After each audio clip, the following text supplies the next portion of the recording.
Well, everybody's been real busy, including myself, but I've had a little bit of time to work on my train. I put some new wires on it and used some shrink tubing on the wires I couldn't get off.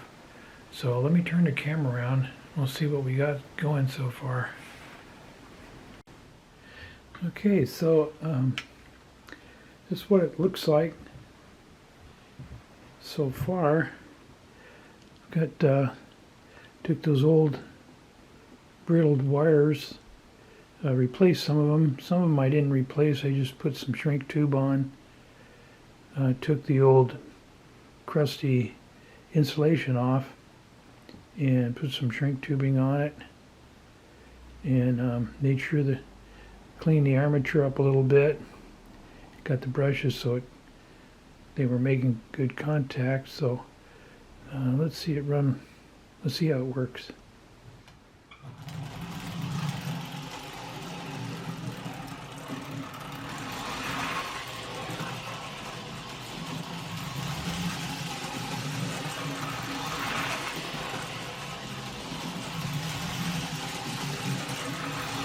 It seems to be running a lot better, and let me put the let me assemble it, and let me put this on the engine. And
well, that's it. It's working. It's back to chugging around the little track going its cars.